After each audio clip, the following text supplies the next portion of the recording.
Spring training, in my mind, matters with pitch shapes, pitch velocity, new pitches, injuries, mechanical changes, and then young players facing competition they've never seen before. And can they do this at all? And we've gotten a couple interesting tidbits so far, and we'll fly through them here. Carlos Rodon, who was really bad a year ago in his first year with the Yankees, has added a cutter. He threw 5 of them in his first outing the other day of the spring. One of them was a home run. Results don't really matter.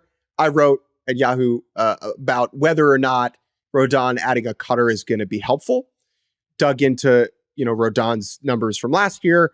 I think the cutter will be helpful. It's not going to be the be all end all. He just needs to kind of be more deceptive with his fastball, was kind of my conclusion.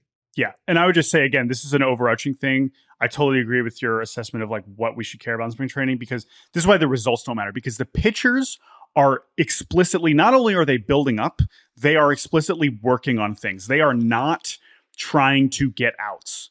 They are not reading a scouting report for the AA guy that they've never seen before to make sure that they get him out. That's just not their focus, right?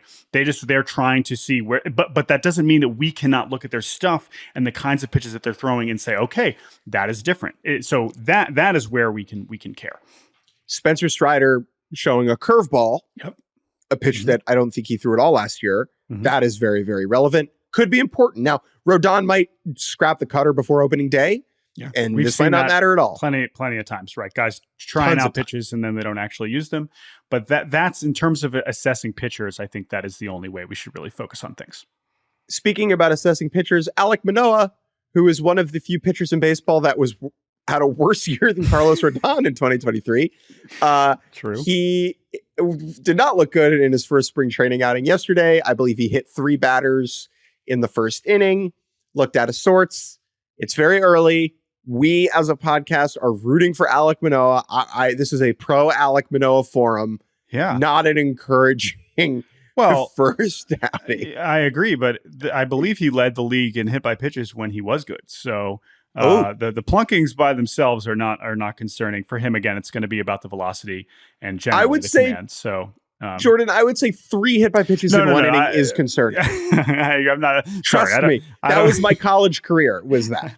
I don't mean to sugarcoat it too much, but I just wanted to say that he is someone we've seen. If Shane Bieber started plunking guys left and right, I'd be like, "What in the world is wrong with him?"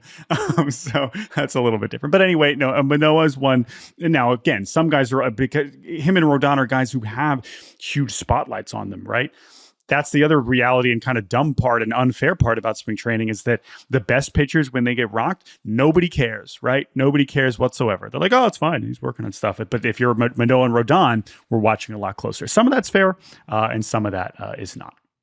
The one other spring training thing, Termarr Johnson, top hitting prospect with the Pittsburgh Pirates, number 4 overall pick in the 2022 draft, went yard twice yesterday against the Blue Jays, one on a high fastball on an 0-2 count, the other against a left-on-left slider, both very impressive. He was fine last year, didn't quite show the ceiling that he had as an amateur, but boy, oh boy, reason to get excited because he looks good. Yeah, I mean, I've been the highest on Termarr since he was an amateur. I don't know, man. I mean, he was 19. Like, it was a slow start. Obviously, the power was going to be suppressed in the Florida State League. He finished the year with an 860 OPS in A-ball. He walked 101 times. I mean, this is a very unique offensive profile where he has this power, but he's obviously a smaller guy, second baseman. Just an incredibly fun hitter to watch. Yeah. I don't know if he's going to necessarily impact the Pirates this year, but I still am pretty optimistic about him being a big part of their future.